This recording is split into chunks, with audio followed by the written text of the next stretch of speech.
Thank you, everybody, for coming out. We are thrilled to have this kind of turnout. So thank you all for being here. We are very excited about this event. I'm just coming up here to kind of welcome everybody to this event that is sponsored by the Program for Learning and Community Engagement, otherwise known as PLACE. My name is Dr. Daniel Minton, and I am a co-director of PLACE along with Dr. Michael Perry, who unfortunately can't be here with us tonight because he had to go get an award. And he's being honored down in College Station as a Regents professor.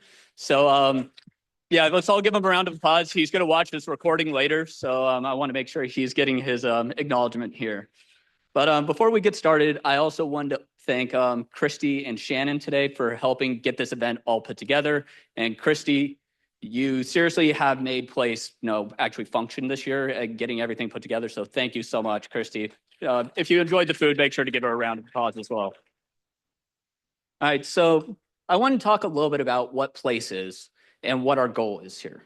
So the goal of PLACE is to create and nurture a community of learners and a valuable component to learning community that is Texarkana. Each year we choose a theme for PLACE, and this year we chose a timely topic of community and civic engagement, thinking about the election in the fall and things like that. So that is partially why we have you here today, right? We wanted to kind of build on this idea of building community and kind of bringing history to the contemporary. So one of our goals this year was to bring in some of the best scholars in a variety of fields and expertise to help us make sense of the current state of the world. And part of that is understanding our past. So today I have the privilege of getting to introduce our guest speaker, Dr. Derek Buckaloo, who is going to help us achieve the latter part of that goal. So Dr. Derek Buckaloo joins us from Coe College in Cedar Rapids, where he is the Howard Hall Professor of History.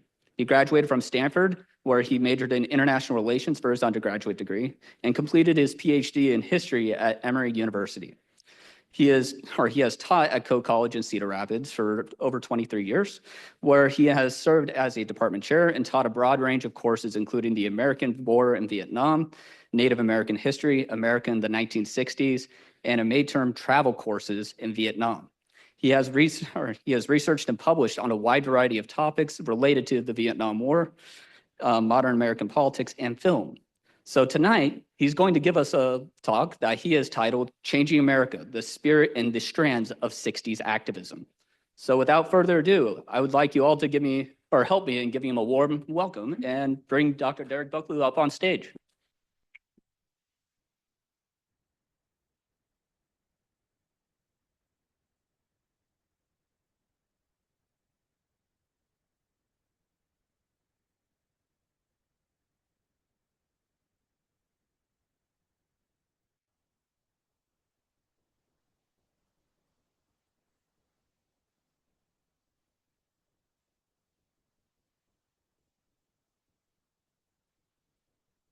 Hello, hello, hello, hello.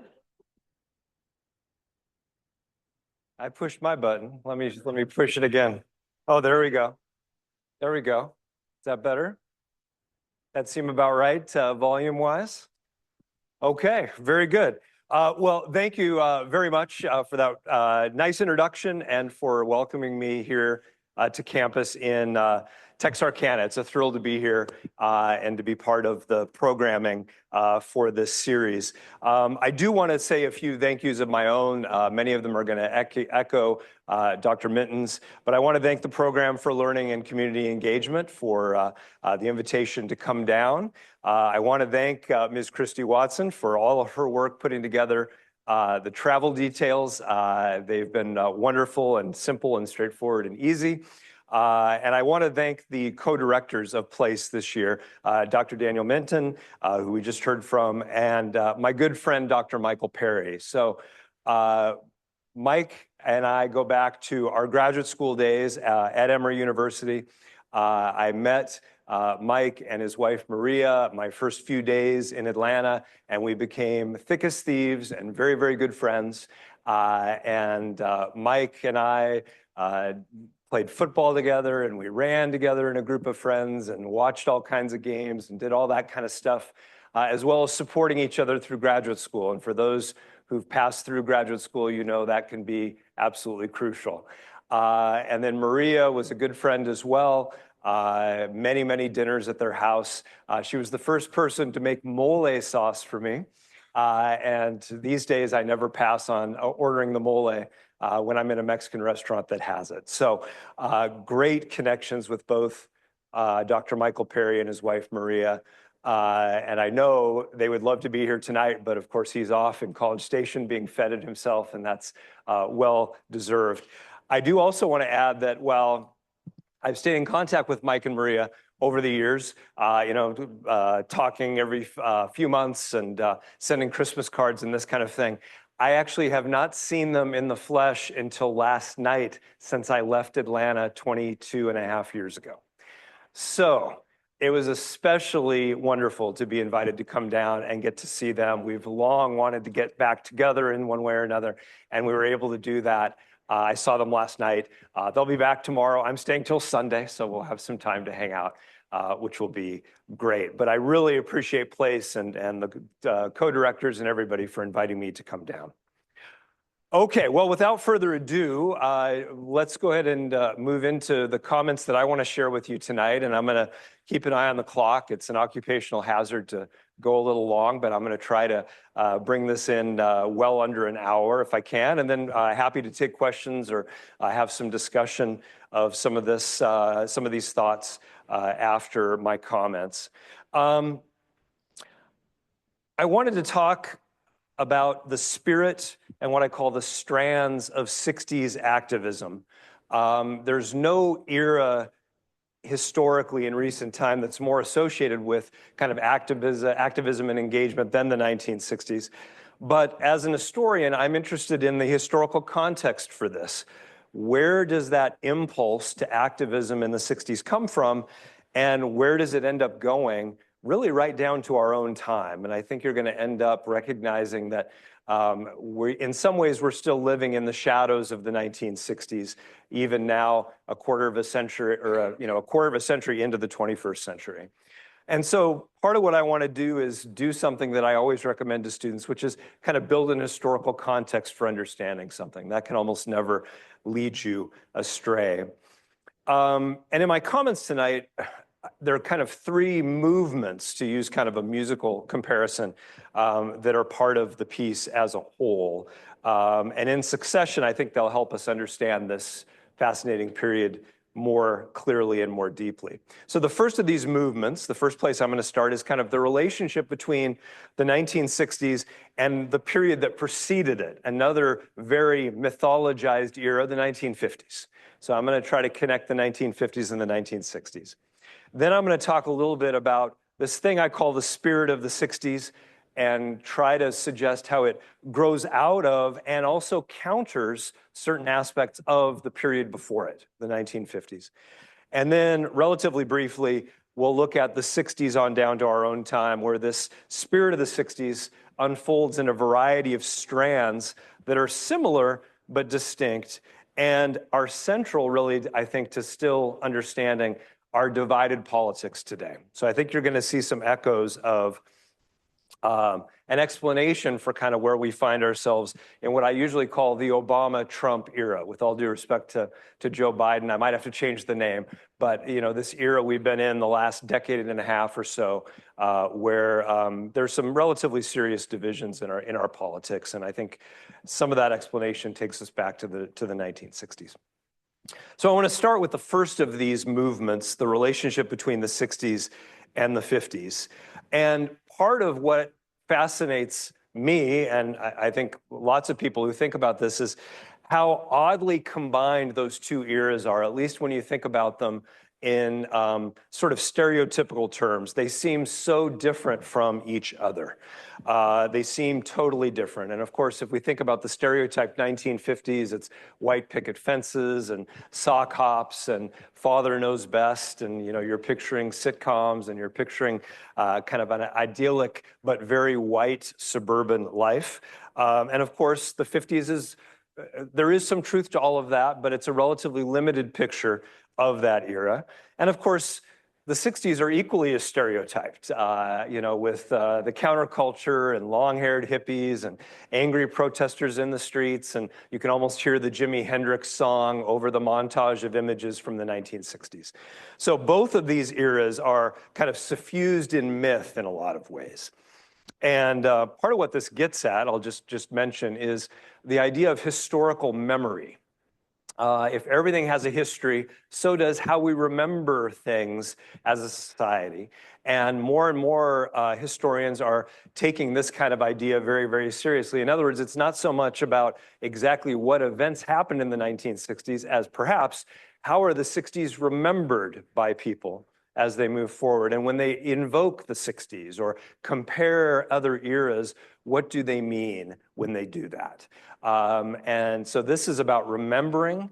And I would just remind you that remembering always also involves forgetting. We never really bring forward with us, even in our own lives, every detail of something, even that story that your family loves to tell about that vacation trip or that thing where things went funny and everybody laughs. The story is still with you, but there are all kinds of things that have fallen away to leave the story. So there's a dynamic process to any kind of remembrance, including historical memory. And so we're talking here in some ways about surfaces and depths. And I think if we think about the depths of both the 1950s and the 1960s, we can find ways in which those periods connect with each other. So how do we put the 50s together with the 1960s in relation to each other? What I'd suggest to you is I think it makes a lot of sense to think of the 50s as a seedbed for the spirit of the 1960s, the reform spirit of the 1960s. And it comes from both what happens in the 50s and what largely does not happen. So it has to do with both things that you find there, presences in the life that develops in America in the 1950s, but also the things that are deferred, the things that kind of aren't attended to in that same period. And so let's start with what does happen in the 1950s. And these are part of kind of how the 50s are remembered as well. And they're going to be part of where I think this spirit of activism and engagement and reform is going to come from in the 1960s.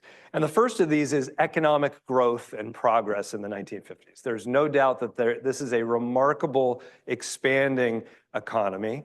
And really, this doesn't need to be explained at too much length to those of us who are younger than people who lived through this era. I'm a Gen Xer. Some of you, of course, are Gen Z. We are graduating into very different economic lives than people who were finishing their educations in the 50s and even into the 60s. And I want to give you just a handful of statistics that suggest what's going on in this period, period of remarkable economic expansion. In 1945, the gross national product of the United States at the end of the war, when war production was going and the factories were going 24/7 and the United States was firing economically on all cylinders. In 1945, the GNP was $200 billion. And that's basically a measure of the overall size of the economy. By 1960, it was $500 billion. In other words, in 15 years, the US economy was 2.5 times as large as it had been in 1945. I hope that strikes you as, wow, that's an economy going ba-boing. And think of the opportunities that that's going to create for the people who come into that economy. Now, some of the people in that economy are manufacturing workers, people who are working in factories. Lots of them are males, lots of them are in unionized positions. But by 1960, the real hourly wage of manufacturing workers had doubled since the start of World War II, had doubled since about 1940. Real hourly wage, real means adjusting for inflation. In other words, the average manufacturing worker in 1960 actually earned twice as much money, and it felt that way to them when they spent it in 1960 as they did in 1940. Think about the escalator up that's happening for all kinds of people and their expectations for what they could achieve and what they would have the funds to do, as it were, in the lives that they lived. And that's going to have a tremendous effect on people coming of age in this period. And then by 1960, just one more statistic for you. It's a first. A majority of American families lived in a house that they owned by 1960. So in all kinds of ways, the 1950s is a remarkable expanding economy, and it's going to have a number of effects, particularly on the people who are coming of age in this era. So they're not going to be the only ones partaking of activism in the 1960s, but in lots of ways, there's a generational charge to this. And as that baby boom generation moves through the snake, as it were, and into the 1960s, that's going to be an important element of what happens here. Not exclusively where it's going to come from, but a serious element of that activism that we're going to see in the 60s. So economic growth and progress. Second piece here, and I realize I'm counting like Bill Clinton. I did just fly into Arkansas last night. Second element here is the Cold War consensus that existed in the 1950s and its effects.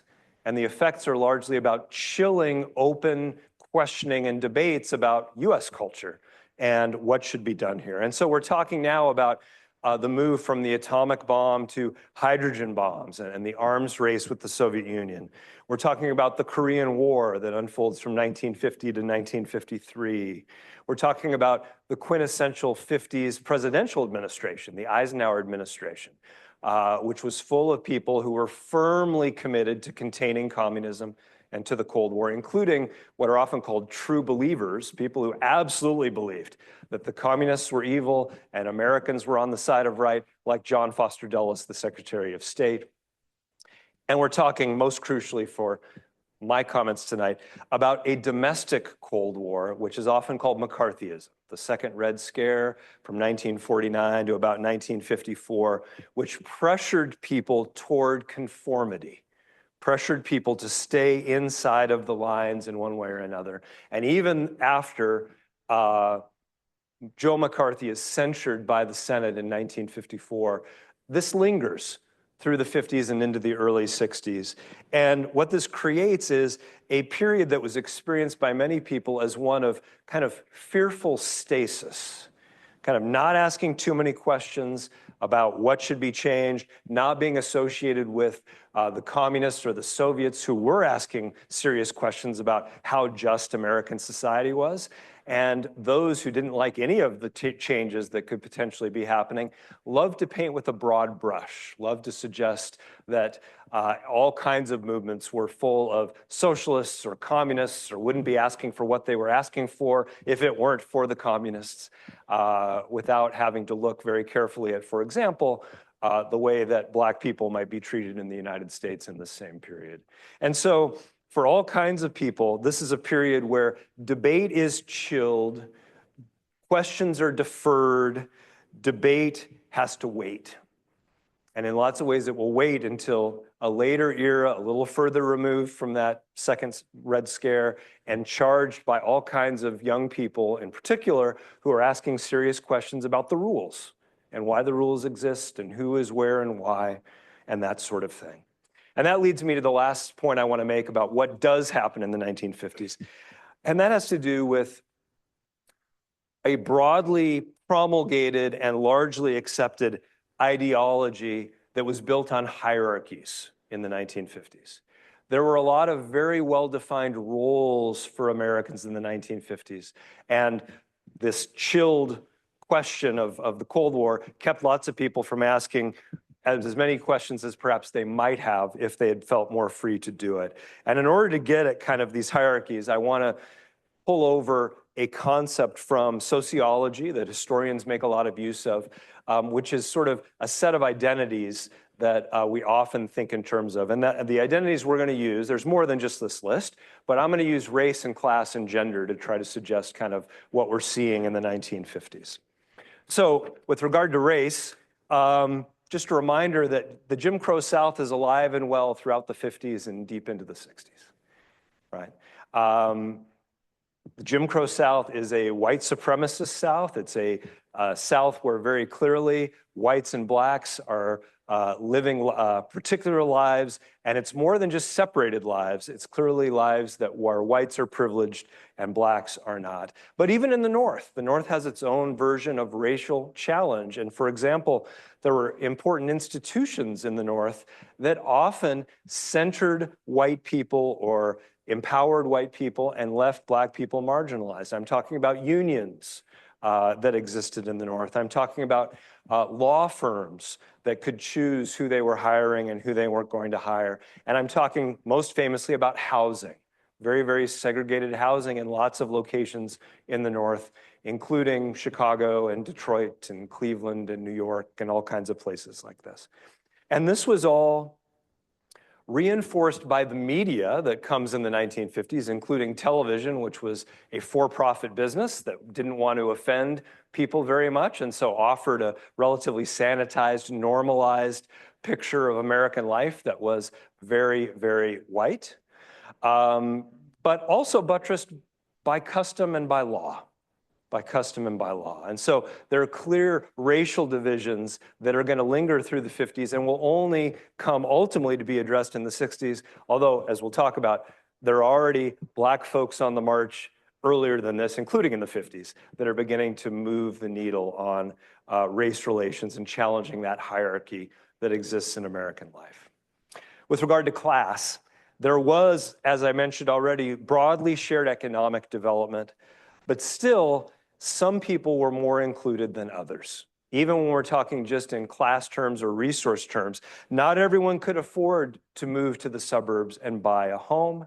And some workers, even when they did, even when they were well compensated enough to purchase a home, they still often led lives that could be physical and dangerous where they worked.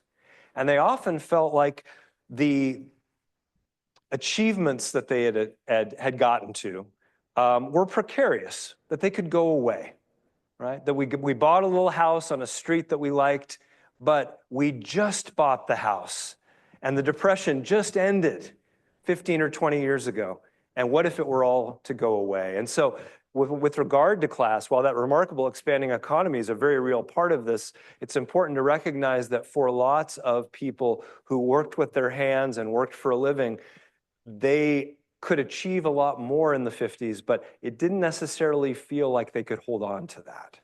There was a way in which it was possible that these things could go away. And I want to offer just one, set of statistics that suggests this. The 60s were an era of impactful books that made a real impact on how people thought about the world. And there are a variety of these. Ralph Nader, wrote about safety on the roads, and Rachel Carson published Silent Spring, and I'm going to mention The Feminine Mystique in a moment. But one of these books was Michael Harrington's The Other America. And Michael Harrington, who was a socialist and a sociologist as well, writing his book in the early 60s, offered these statistics, and they were based on federal figures. In 1960, 20% of Americans lived below the poverty line, and another 20% lived just above the poverty line. And this is 1960, after that remarkable economic expansion. And if you add 20% to 20%, you realize you're talking about 2 out of 5 Americans. In other words, there were all kinds of people that, even if their skin color did not get in the way of their achievements, they didn't necessarily feel like they had made it and made it permanently. And there were all kinds of ways in which it was possible that they might feel that they could slip back in one way or another. And so class divisions were part of this culture in the 1950s that existed ideologically.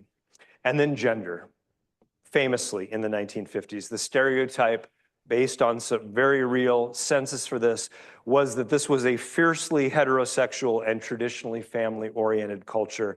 And there's all kinds of evidence for this, even when you can find the exceptions and even when you can find the people that were willing to challenge these ideas or live outside of those lines. Men, for that matter, not that we have to shed a tear for me here, but men were under tremendous pressure to grow up, to get married. If you wanted to rise at the corporation, if you wanted to be trusted, if you wanted to get that promotion, it was time to settle down, bucko. It's time to get married and start having children and creating that kind of perfect family unit in the way that the 1950s called for. But of course, these pressures fell even harder on women. Women were expected to be defined by their relationships much more than as individual people with their individual strengths. In particular, these relationships were defined by their relationships to men, a husband that they were partnered to, and of course the sons that they raised. Now, daughters often benefited from what was happening in the 1950s too, but you didn't have to look very hard to find parents, particularly fathers, that were hoping they'd have a son, right? This kind of idea where maleness was at the center and femaleness was somewhere other than the center in one way or another. And like with regard to race, these ideas were buttressed by law. There were very serious limits on what women were allowed to do and what they were allowed to access as individual people in this era. And I want to offer you just a couple of examples. Before 1964, the Civil Rights Act of 1964, it was perfectly legal to specify men only in job ads and to only hire men, to say we don't hire women. That was absolutely allowed and legal before 1964. And banks were allowed to deny women a credit card based on their gender until 1974.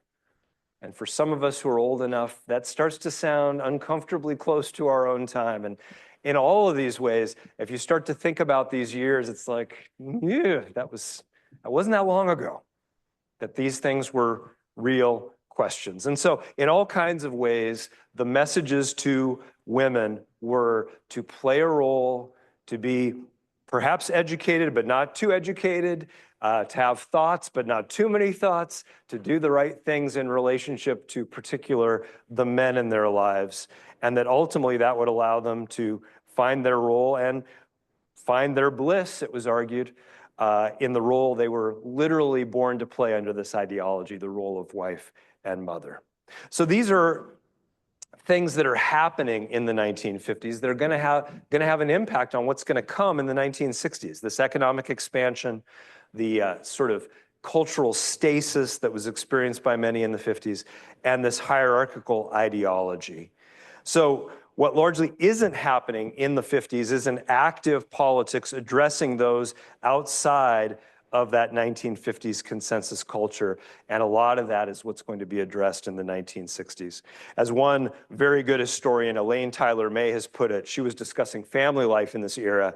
She said, Americans, quote, behaved with remarkable conformity during these years, a version of role playing that kept people in their roles and painting inside of the lines in the 1950s.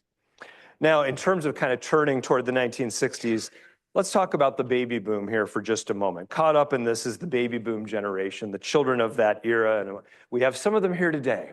I won't ask you to stand, but there's some baby boomers right here in the room with us. From 1946 on is usually when this generation is dated. It crests in 1957. And these are children of this culture of the 1950s into the 1960s. And they're byproducts of both what it provided, economically, for example, and what it ignored or built, which included these very definite ideas about what roles people were supposed to be playing based on who they were.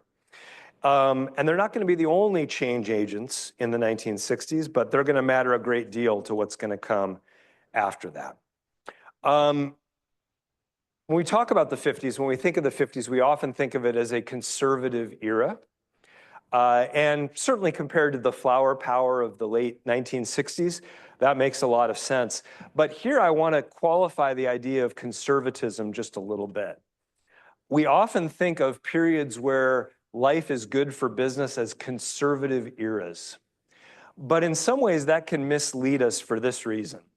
When the economic resources are expanding at high speed, they give people who didn't have resources more resources than they've ever had, and they move people into positions where they can ask questions that they never could afford to ask before. And so the 1950s, far from being a situation where everything is conservative, anytime you're talking about an economy that grows that quickly, it's going to create a situation where all kinds of people are going to look around and go, well, wait a minute, why are the rules like this? And maybe we should change them, and are we sure we want to keep them? And we're going to see that when we look at the baby boomers that come of age in the 1950s into the 60s in a number of ways. And let me just note a couple of those ways for you. First of all, spending more time in school is an important part of this era for the vast majority of this generation. The number of American teens staying in high school, even in universal high school, goes up drastically in the 50s into the 60s, gets above 90% and doesn't go below that right down to our own time. This had started earlier in the 20th century, but in the 30s and the 40s, there had been kind of a reduction in the number of teenagers that remain in high school. But by the time you get to Rebel Without a Cause in 1955, the vast majority of teens are staying in school, where they are surrounded by their peers, who are having romantic dreams about their lives and are feeling the intense feelings that teenagers feel and are thinking about possibilities. And of course, after high school, more and more of these people are going to go to college, where they get even more big ideas about what's different or what could be changed or whether politics is just or not. And this is going to include, of course, a lot of Black Americans and a lot of women who are going to go to college and have an experience that they might not have had earlier on. And so just to give you a hint for the challenges that are going to come in the 60s, imagine that you are a sharp young woman who graduates at the top of your college class. How easily are you going to go back into the kitchen to be a wife and a mother and say, that's enough? It's not going to be as simple to do that. It's not going to be as simple to become as comfortable with that. And this is the very thing that Betty Friedan found as she was writing her book, The Feminine Mystique, based on her own group of graduates from Smith College. In the same period, there's the rise of rock and roll music in the 1950s that will become, in lots of ways, the soundtrack of the era. The messages are going to vary, but I just want you to think a little bit about the role that television and film and movies are going to have on young people, or music are going to have on young people coming of age in this era. At a minimum, like the internet, these are outside influences. Whatever your parents think isn't the only influence that's hitting your life. Your peers are telling you about this band that they love. You're hearing a song when you're picking up burgers at the drive-in. You're sneaking onto a bus to go across town to go to a concert or to pick up the record that you heard so much about. And by the way, in this economy, you might have an allowance that allows you to buy records, right? And to be a consumer that's able to purchase these things. If you were a fan of Chuck Berry or Little Richard or Fats Domino or any of this music, whether Elvis Presley's doing it or anybody else, think about the mixed racial messages that are going to come through to lots of kids. Wait a minute, why are whites here and blacks there? And why are we so concerned about these people? And is this fair? And what do I make of this? Doesn't mean everybody immediately becomes a civil rights activist, but it chips away at the edifice. It chips away at the roles. It chips away at the ideas. And so it may come slowly, but ultimately then it comes quickly in the 1960s. And an entire world in some ways of racial roles is going to end up caving in by the time you get to the mid-1960s. What we have here is basically the building of a youth culture, a peer-oriented youth culture, and youth culture was a phrase that basically made its debut in the 1950s.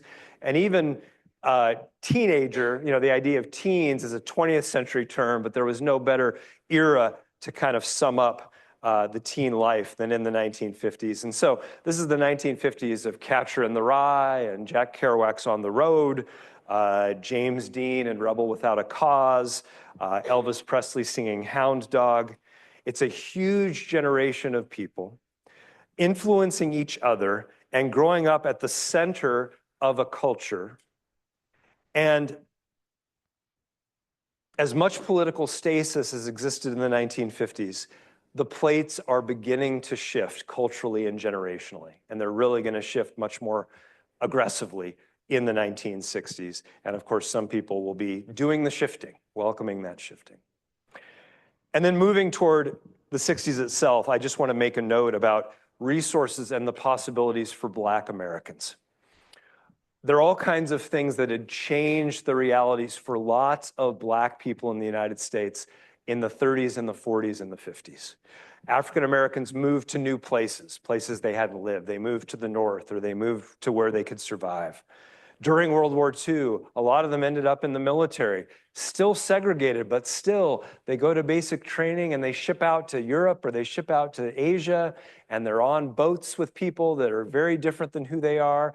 And even among Black Americans from Arkansas or Mississippi are meeting Black Americans from New York City and Chicago and places like this that are going to have very different lives than the ones that they had back home where they lived. Media connections, newspapers and television showing all kinds of people, including Black Americans, a vision of a life that was different than the one that they'd lived. There are more Black voters in the North where they're able to vote, which means they become a concern to parties that are interested in gaining enough votes to gain power. And they have more money, more resources. That remarkable expanding economy, there's no doubt that it benefited, if you were going to balance it out, white folks at the center of the culture more than it did Black folks. But Black folks benefited too. There were more African Americans earning more resources. And part of what is interesting about the civil rights movement, or what I prefer to call the Black freedom movement in the 50s into the 60s, is the question of why it happens when it happens.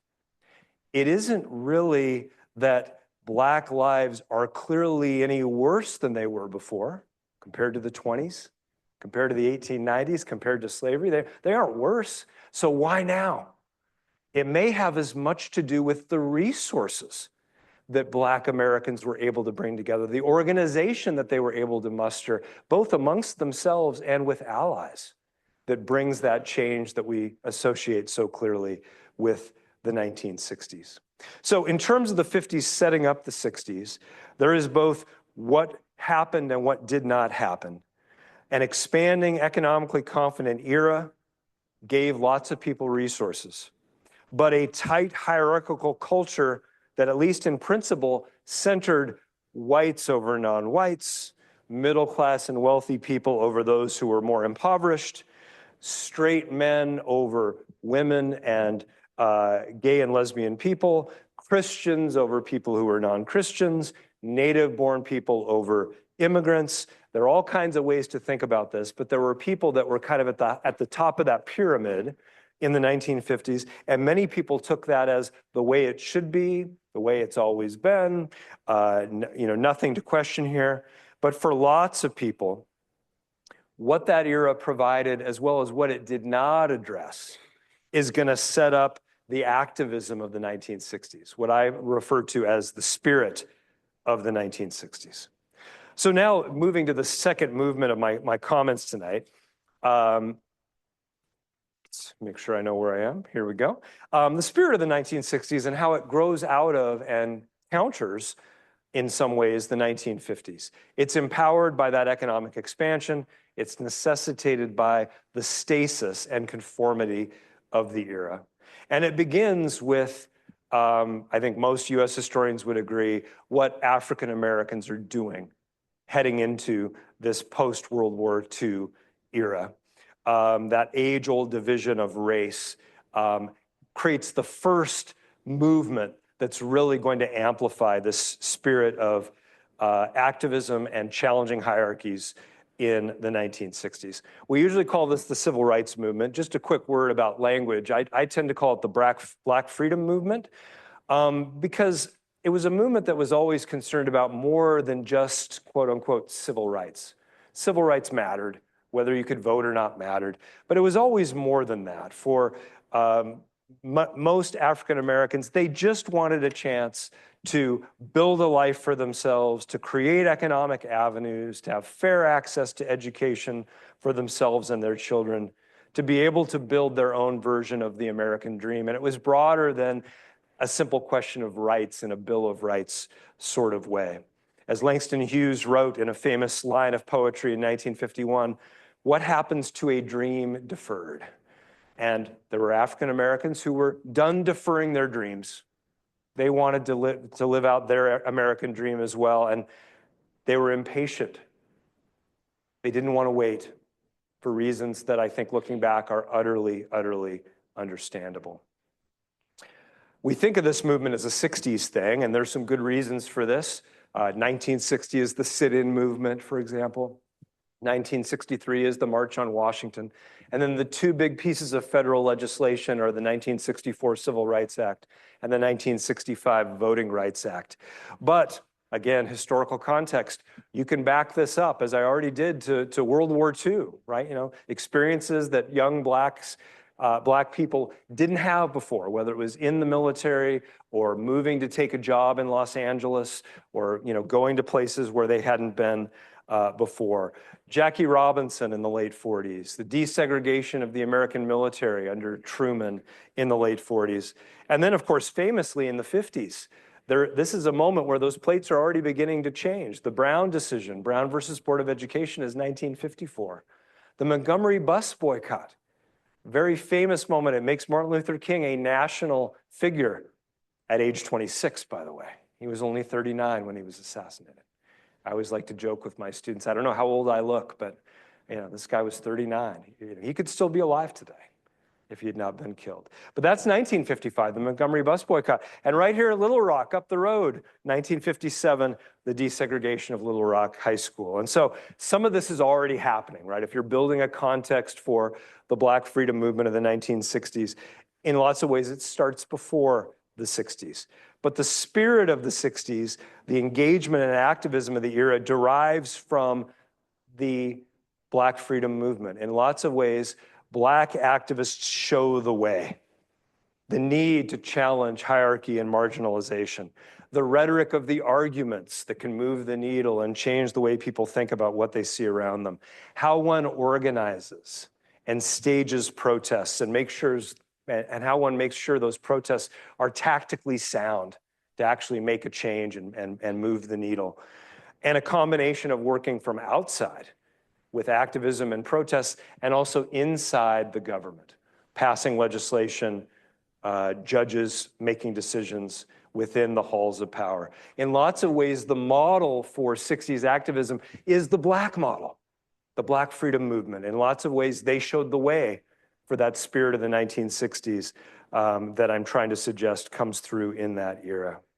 And so from there, the spirit gets taken up and utilized by a variety of people in a variety of ways to challenge those hierarchies that were so much a part of the 1950s. And I want to give you just some quick examples using, again, those categories of race and class and gender very quickly.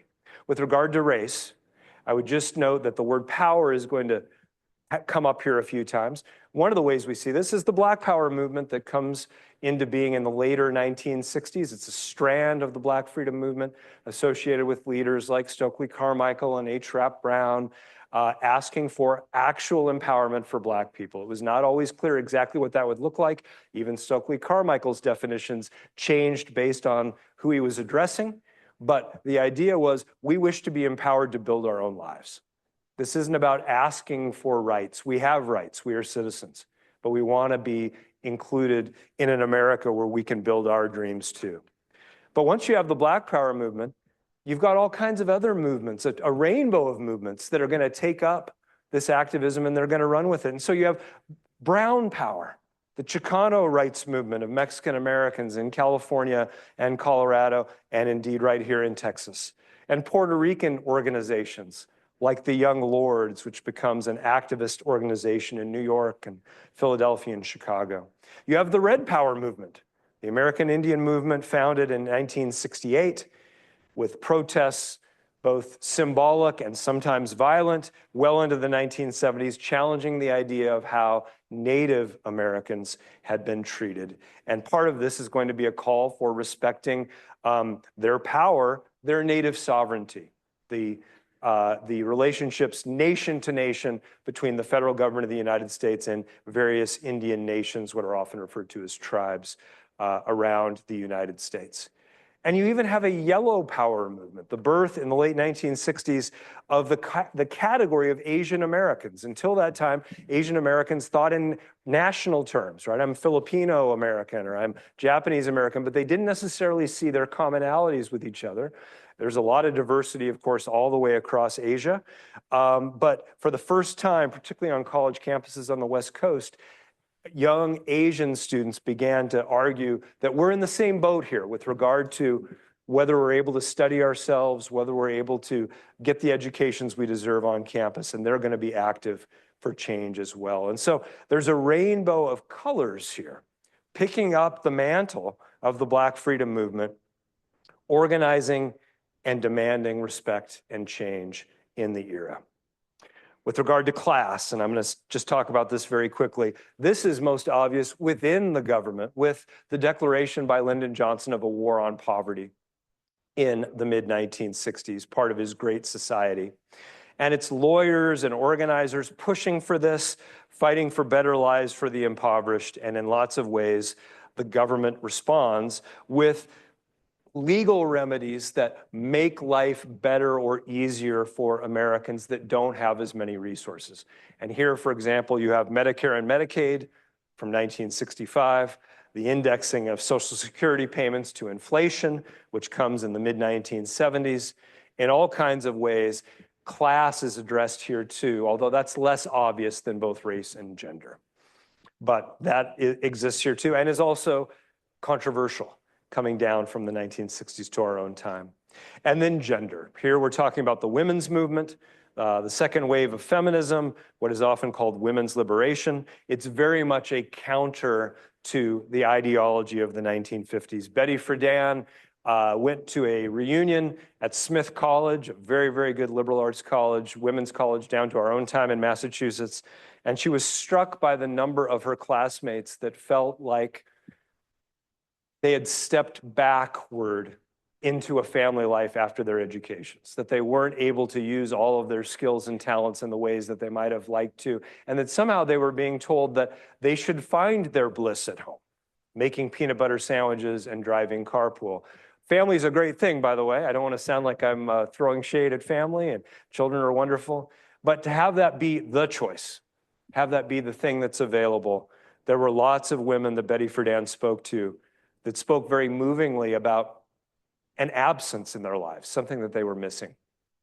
These interviews became, in Betty Friedan's writing, her book, The Feminine Mystique, published in 1963. But by the time you get late into the 1960s, Betty Friedan and this kind of professional, educated feminism is joined by much more radical feminisms, where younger women begin to criticize all kinds of limitations that don't just have to do with whether you can get hired as a writer or a journalist or a lawyer. They begin to question beauty standards or the pressure of looking a certain way. They begin to question the media and how it describes women and how they should look. They're protesting the Miss America pageant in 1968, for example. And they're demanding respect even within their own activist organizations. Women who brought this up were often accused in the Student Nonviolent Coordinating Committee or Students for a Democratic Society of bringing in a side issue, right? You know, why are you muddying the waters? We're trying to change the racism of the United States, and you're complaining that keep asking you to make the coffee. And they said, yes, we're complaining about that. Why can't the dudes make the coffee too? Right? It wasn't a side issue they ultimately came to find, right? But it was shocking to many of them that in these enlightened activist organizations trying to make change, they were running into the same old thing, right? The same ideas about what women should be doing with themselves. At its base, at the risk of simplifying it too much, because it's a very complicated thing, it was about redefining women as people, as human beings themselves, individual people, rather than simply as a role that they played in relation to the men in their lives. And once women began to question these roles in the way that they did in the 1960s, aimed at recognizing individual rights regardless of their larger identities, that opened the door to other people, for example, gay and lesbian people, to question why they had to live by certain rules too.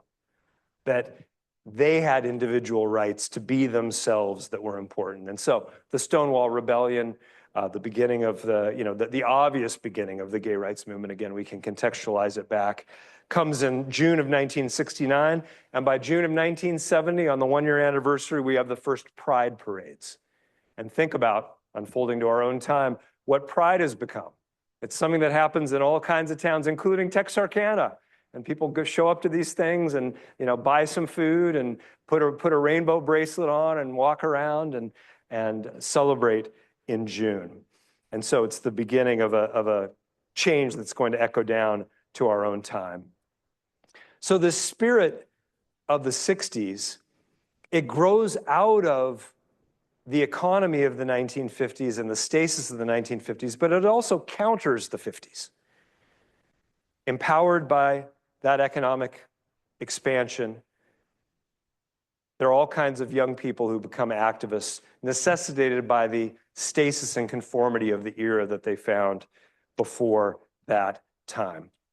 Now, there are many other things in the 1960s, including the birth of a strong conservative movement in the 1960s and the Vietnam War. But I would suggest to you that a useful definition of the spirit of the 60s is varieties of people utilizing the resources and the ethos of the age, pushing to challenge hierarchies and reduce, if not completely eliminate, their marginalization. It's a story, in other words, of movements, as one historian put it, questioning the values and superiority of the dominant culture in meaningful ways.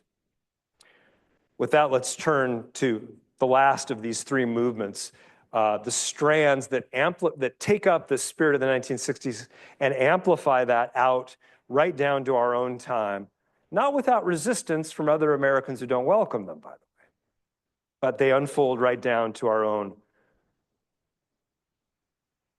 time and place. And here, part of what I'm building off of is the logic of a book by the historians Maurice Iserman and Michael Kazan that I teach regularly at Coe. Their book on America in the 60s is very tellingly titled, America Divided. Title of their book about the 60s, America Divided. The argument can surely be made that the 60s made America a better place in a lot of ways, a more just place, a more inclusive society. But that era didn't just change America, it divided Americans from each other.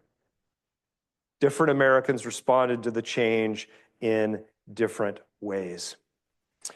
And you can see that even in the history of the 1960s. Just to give you a couple of election result numbers that really tell you a story about differing reactions to what unfolds in the 1960s.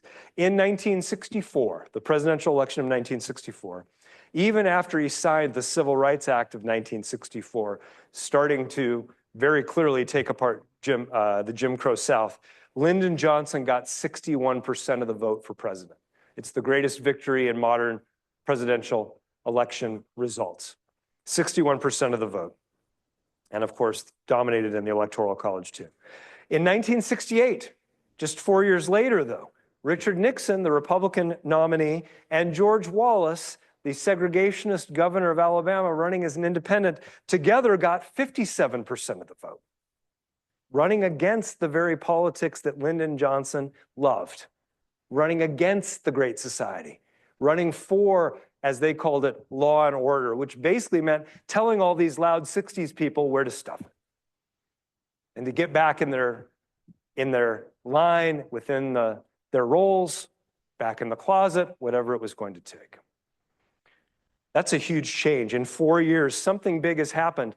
That big thing is the 60s, including the Vietnam War, the Black Power movement, the race riots that began in 1964 in Harlem, but include the 1965 Watts riots and the 1967 Detroit ones, and the counterculture, the hippies, leading to a backlash of what Richard Nixon called the great silent majority. We don't have to agree necessarily with Nixon's suggestion here, but there's no doubt that there were all kinds of Americans who did not welcome the changes of the 1960s and wanted to push back on them, and did so with their vote. As political scientist Andrew Hacker put it in a famous 1970 Newsweek article. He said, "Suffice it to say that increasingly we will encounter one another as enemies." He meant Americans encountering other Americans. Quite a prediction. Or as Eiserman and Kazan put it in their book, for some 5 decades now, the United States has been in the midst of an ongoing culture war, left unresolved since the end of the 1960s. In other words, they're suggesting that the place we kind of find ourselves in lots of ways, remains in the shadow of these very questions that divided our forebears in that period. So how can we see this? How can we see elements that might suggest two sides of a culture war? If you pay attention a little bit to American politics and culture, you're going to hear some of these. You're going to know quite honestly that there are at least two sides here, and they suggest some real divisions. Let me just suggest a few of them. The Black Lives Matter movement, concerns about police violence and its effect on Black Americans, and in particular, Black young men, or backing the blue and Blue Lives Matter, and this shouldn't be what we're doing here. Divisions over economic programs. How robust should they be? How costly are they? Social Security, Medicare and Medicaid. It's happening right now. Who knows what is happening right now in Washington, D.C. in relation to these programs? Access to health care via insurance. Medicare and Medicaid was 1965, but now it's debates over Obamacare and other programs that make sure that those who are least able to afford access to doctors are able to access the healthcare system. Women's rights, the language that's used in relation to women, the respect that they're given, and of course, reproductive rights, including debates over abortion. LGBTQ plus rights, including marriage equality and other things, pronouns, all sorts of things like this are part of what divides Americans. Personal presentation of self, hair length, hair color, tattoos, piercings. Are you dressed as a man or a woman, and clearly so? Or if not, why not? These kinds of questions are about clear roles. Yet, what are you? How can I frame who I'm seeing and what I'm doing? Serious debates over these questions. Perceptions of Mexican-American people, Latinos, Muslims, immigrants. How welcoming should we be to them or not? And then one last example is marijuana legalization. If you've been around a little while, you realize, wow, this is moving fast. The first states that legalized marijuana were Colorado and Washington. They did it in 2012, a little over 12 years ago, they voted for it. Today, 24 states have marijuana as fully legal within their states. 54% of Americans live in those states. Iowa and Texas are not two of those states, by the way. They don't have it yet. I sometimes offer to my students a metaphor, and that metaphor is a rugby scrum. And I realize, I always say, look, I know most of us haven't played much rugby, but most of us know that there's a moment in a rugby game where shoulders are put against each other and the ball's rolled in the middle, and the sides try to push the pile in one direction or another. I've always liked that metaphor. We could do it with American football. Maybe in Texas I should have. But I don't think it quite gets to it the way the rugby scrum does. But there are Americans who are quite clear that justice requires pushing in this direction on this issue or that issue. But there are all kinds of other Americans that are like, no, no, no. Actually, justice requires being back in this other direction. And of course, I say to my students, one group might push this way, the other might push this way. We might end up over here, though. Right. Sometimes the pushing happens and nobody ends up where they want to end up, but they end up where the policy and the position leaves them. So in lots of ways, we live in the shadow of the 60s. We're still in some ways in the midst of culture wars that, while we could historicize this further back, began in that era. And for Republicans in particular, they have made national politics a matter of culture wars, and it has largely benefited them. They have largely benefited from centering questions of culture to succeed politically, rather than questions of economics or kitchen table issues, as it were. And in this connection, I want to offer you a quote from a man named Curt Smith. You might not have heard of Curt Smith, but he was the most important speechwriter for President George H.W. Bush when he was president in the late 80s and the early 90s. And he was interviewed in 2004, and he was asked about a very famous speech given at the Republican National Convention in 1992 by Pat Buchanan, a very, very conservative writer and journalist and speechwriter who had run against George H.W. Bush for the Republican nomination in 92. And they gave him a spot, a very important, prominent spot at the convention.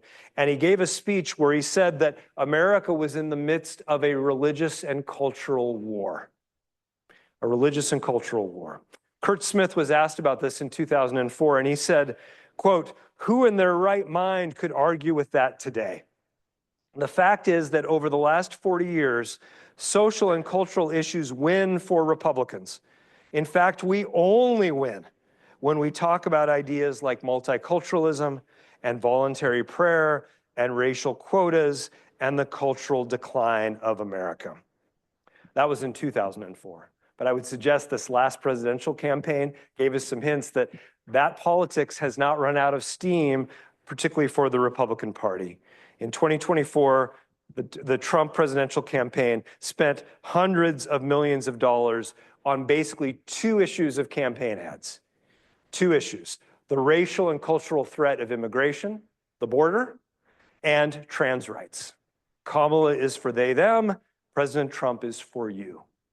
They leaned in hard on two issues that they recognized were culturally difficult and divided, as they saw it, the population in a way that would benefit them politically. And it worked. And of course, President Trump is back for his second term as president. I have it on good authority that the Constitution limits him to 2 terms, but we'll see. He occasionally hints at trying to get around that in some ways. So in many ways, we're still living in the backwash of the 1960s. That era's spirit grew out of the economics and the political consensus and stasis of the 1950s. The spirit of the 60s reformed America and continued to change America right down to our own time, but it also divided Americans from each other into 2 general cultural camps that are still fighting with each other in a rugby scrum or something else for political power today. As Kurt Smith also said, many Americans separated from one another in the 1960s and have never reunited. And I want to end my comments with just one observation. It's something I often say to classes. I say to them, if you gave me the challenge of going out on the street and walking up to people and asking them a question to figure out their politics, whether they were conservatives or liberals or progressives, whether they were more likely to have voted for Harris or for Trump, but I couldn't ask them any specific question, or I couldn't ask them about a certain policy. I couldn't ask them about how they voted, but I could only ask them one question. I always tell them, I would ask them, what do you think of what happened in America in the 1960s? And I think from that answer, I'd have a pretty good chance of predicting their politics today. Thank you very much for your attention tonight. I appreciate it. That's the end of my comments. Unless I'm wrong, Dr. Min, we have a few minutes. Is that right? Okay. Yeah, absolutely. Excellent. Does anybody have something they'd like to talk about, or something that they've, these comments kind of had them thinking about, or anything like that? Happy to have some discussion and questions. Sure.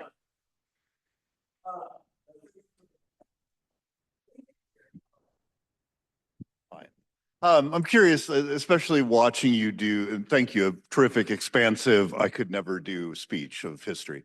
So I'm going to ask a dumb question to sort of follow that. I'd really like the gesture to say, all right, civil rights, it's not to say let's reject that terminology, but it's not quite adequate for what we want to talk about. So I wonder, in the same vein, thinking about the idea of Rosa Parks is what, 55? Little Rock 9 is 57. Yep. Why hold on to decades? Why it seems to have the same problematic as civil rights, Black freedom movement. Sure. So, I mean, you've gotten to my point, which is I would never tell anybody, hey, let's not use the phrase civil rights movement, but that language matters, right? Words matter. They carry, I mentioned today at lunch, they carry a bunch of ideas underneath them. Every time, the moment you start to speak, you're carrying all kinds of things with you as you're trying to express yourself to other people. You're absolutely right. I mean, different historians approach this different ways, and I certainly am open to the idea of questioning decades. Historians kind of can't avoid periodization in some way, right? As we're telling stories, we have to start the story from someplace. But lots of people have pointed out that this adherence to decades probably doesn't help us very much. One of the ways that historians get around this is by redefining the decades. So, for example, describing the long 1960s, which came up earlier tonight in conversation. Something that begins in 1957 and ends in 1974 with Nixon's resignation at Watergate. So there are times where historians will get creative and kind of change that concept.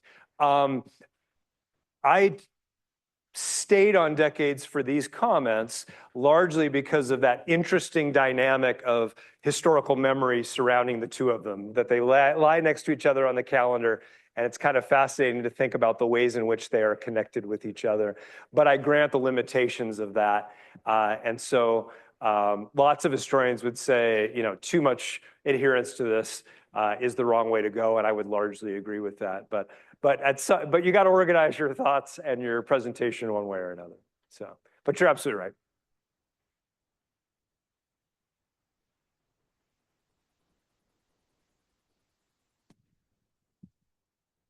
Hi, you mentioned Michael Harrington's The Other America. And as we know, Michael Harrington is the founder of the DSA, which is today one of the larger organizations for leftists. And my question is, how much room did the New Left leave for people of this generation to fight for change when a lot of them are perceived as having inhabited spaces of power after the 60s movement ended anyway? And are thus sort of the people that young people now are responding to. Mm-hmm. Yeah, I mean, in some ways, this is the reality of lives unfolding, right? If you hang around long enough, you become the dinosaur, right? Or the people that aren't advocating enough or radical enough in some ways. And of course, the same thing happens in the women's liberation movement to Betty Friedan, right? She's seen as too old school, too straight, too focused on white women and professional women, and not there enough for the other kinds of things. It's difficult to say anything definitive about what you're pointing out, but it's true that that energy, the energy of the 60s, in some ways, the entire situation that America was in was so different in that era, an era where a book could seemingly change things, or a movement could believe that if they put enough people in the streets, change could be made. I mean, think for just a moment about the anti-war movement. The optimism that comes with getting hundreds of thousands of people in the street, thinking that's going to be enough to get the government from doing what you don't want it to be doing. That's an act of optimism and an act of faith. Part of what's difficult now is it's hard to have that same faith because lots of us have been through experiences with wars in the Gulf and other things where whatever number of people you've got in the streets, that's not going to keep an administration from doing what they want to do if they want to do it. And so in lots of ways, the setting has changed pretty drastically down to our own time.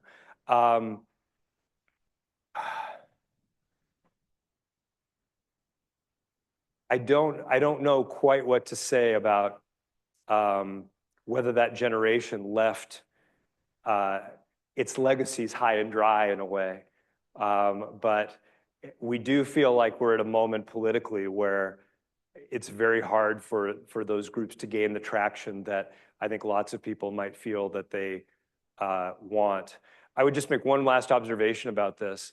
I called it the Obama-Trump era. I mean, I don't think this is a sustainable era we're in. Something's going to have to give.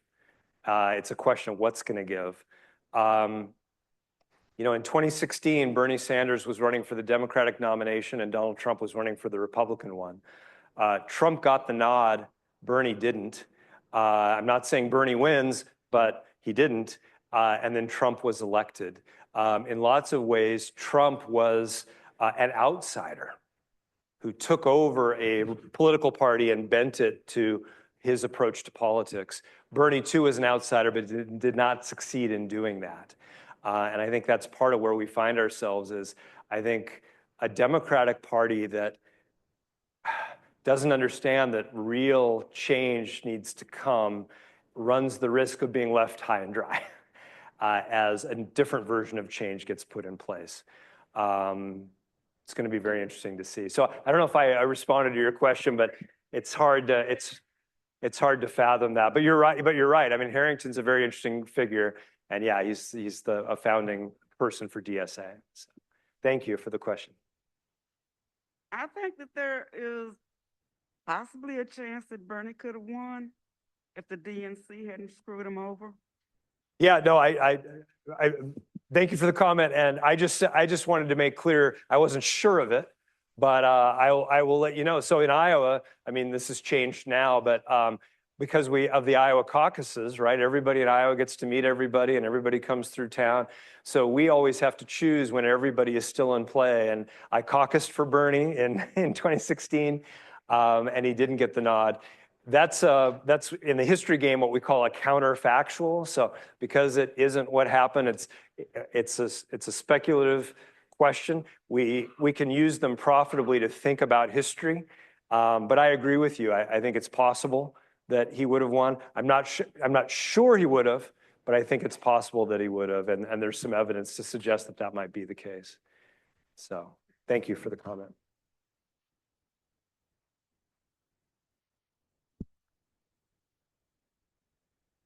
So my question is, do you think we could be in like a precursor to another 60s in my generation obviously with all the protests that have been going on recently, you know, protests against Israel and then my right protests? Do you think we're living in kind of like a 50s and we're gonna shift to like a really high activism maybe in the 2030s? Well, we'll see. The other thing about historians is we prefer to deal with the past, not the future. The future is terrifying to predict. It's difficult to predict. I would say, you know, when I spoke about, you know, the center can't hold, right? Something's changed. We're moving out of a politics of an earlier era, but it's not quite clear where we're headed to. That in some ways implies that I think, you know, a youthful energy and a youthful activism is going to be part of sorting this out. Whether it would take a form that future historians would describe as the 60s or 60s-ish, I don't know. But I think your generation and people who actively want to create an America that conforms with their vision of justice in a more meaningful way are definitely going to have a role to play and a voice in all of this. Who's going to succeed is not quite clear. Let me just paraphrase an observation by Antonio Gramsci, who's was a sociologist, a communist, and a writer in the 30s. And one of his favorite quotes, or one of my favorite quotes from Gramsci is, "The old world is dying, but the new world is struggling to be born." And he does say, in that situation, many morbid symptoms will occur. That's the follow-on to that. But I think that idea of an old world is dying and a future world is struggling to be born, I think, for good or ill, we're living in, it's an old Chinese curse, we're living in interesting times. That's not comfortable. It's not a comfortable thing, but I do think some sort of new version of America and the world and humankind is going to be coming into being. And I hope young people will be taking an active role in making that, because needless to say, you're going to have to live in it a lot longer than many of us.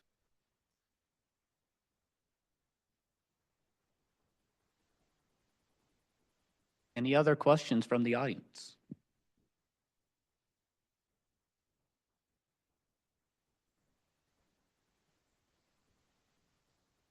2 questions? Okay. I would ask you questions all night if they would allow me, but they won't. And it's probably good that they won't. But so the other question, thinking about your remarks, and the relationship to the present tense, right? And sort of trying to span something from the 60s to the now. Do you think that in some ways this idea of singular identities is born in the 60s? And by that I mean identifying as, say, Black, or identifying as gay, or identifying as female. And the way in which we sort of have this movement in the 60s that compartmentalizes those identities as if they can't be shared. Do you think that's born in the 60s, or is that something that's coming trafficking out of the 50s? Well, I do think in the 60s, a lot of the movements begin with relatively singular identifications, and I think they would have seen that as an element of focus. This is part of why the reaction to women criticizing how they were being treated by SDS felt like, muddying the waters, as opposed to going, hey, wait a minute, shouldn't we, within our own group, have a more just way of treating each other? So I do think it derives from the 60s, but we today think much more fluidly about these identities. I certainly teach in this form. I've come to understand that people are many things at once. And just to state the obvious, I am male and white and middle class and a professor and a Lutheran. Boy, we were thrown under the bus this week by Elon Musk. We can run the list of my identities, and depending on the moment, one will be more or less activated or more or less relevant to a situation. But this is a version of intersectionality. In its traditional form, it would be a series of identities that challenge people, is kind of how that was born. But I would suggest all of us have identities that can both challenge us and empower us, depending on the moment, depending on kind of who we are. And so there's a lot of toggling that has to happen. That would point me back to this idea of the spirit of the 60s. I think it makes some sense to think of these movements as distinct strands, but in some ways they're all aiming in the same sorts of directions, which is the maximum amount of kind of justice and space for everybody to dream their American dreams. And I think I hope that's the version of the world and the version of the country that ultimately will get built. But we're making our way there. But I do think those categories, much like decades, are likely to, they're already graying at the edges or blurring at the edges in ways that I think make sense.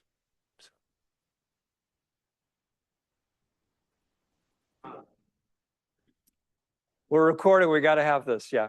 Just very brief. Now with Dr. Wacky has gone, I think I'm the only baby boomer left. Oh, we got one other. Oh, there he is. He just went to go get chicken. Well, I just wanted to thank you for allowing me the opportunity to go back to those days when I was 3 and 4 and 5 years old, and the anxiety level of the 60s. We have not even come close to that. The one question I have for you that I did not hear, you never mentioned the generation gap. That I heard in the entire 60s and 70s decades. Yep. Okay, let me talk generation gap. And I'm going to problematize it, just as we've problematized the decades and problematized the distinct categories. There's no doubt that people are byproducts of their experiences. And in that sense, we have generational experience, right? It matters if you grew up in the Depression versus growing up in the 50s economy, for example. It matters if you grew up in a world in which whites and blacks did not live together and did not think of each other as equals versus a time when whites and blacks are together in one form or another, living and working and loving each other. So the idea of generations can help us in certain ways. But like decades or like anything else, the moment you reify them, you can ask questions about them that have them fall apart again. And part of what I think lots of people would point out about the idea of the generation gap, many people think in those terms, is this. Lots of the leading lights of 60s activism were what are sometimes called red diaper babies. They were children of activists from an earlier era, and, activists of the 30s and the 40s. Even people who were not that often were children of families where politics was taken seriously, and around the dining table, mom and dad would actually bring things up. And so part of the challenge to the generation gap is there aren't that many examples of, for example, someone raised by liberals who felt certain ways suddenly becoming very conservative, or people raised in very conservative households who become very, very liberal. It's not that you can't find those people or that people didn't have that experience, but it wasn't necessarily typical. In other words, what ended up happening in the free speech movement in Berkeley, for example, and things like this, is the younger generation, the boomers who headed to campus, they often shared politics with their parents, but they didn't understand why their parents didn't act on those politics more aggressively, why they lived with it, why they accepted it. My mom and dad were good people, and they talked about these things, and they talked about you're no better than anybody else, and the races should be equal. But yet they lived in this environment where they kind of allowed this stuff to linger. Why did they do that? We're not going to do that. We're going to go down and we're going to protest the hotel industry in San Francisco and things like this and make a change. So generation gap is a little like decades. It can be a helpful way to think about things, and I obviously invoked it in some way here today. But by the same token, and maybe this is just what historians do, we then go, but wait a minute, how comfortable are we with this, with this idea of generations or a generation gap? Maybe we should question that. And that's part of this too, is that I have colleagues who would insist that you should never describe the 50s as a conservative era at all, because actually there was immense radical change going on, and it was cultural, and it was this and that, and what about the Brown decision, and what about Montgomery? And no, you're completely misreading the 50s if you talk about how conservative it is at all. By the same token, there'd be people who'd be going, well, that's really a bridge too far, and yes, I'll grant those things, but notice how limited the achievements were in the 50s. They really came in the 60s, and we should really be looking on the 50s as conservative. Like people, decades, movements, lots of things like this are complicated. And so historians are kind of endlessly asking these kinds of questions about those categories. So I would say the idea of generations can be really helpful as we think about it, but there are also ways to question it. Yeah? Yeah, that's right. University of Michigan, SDS. So, thank you. Oh, is that it?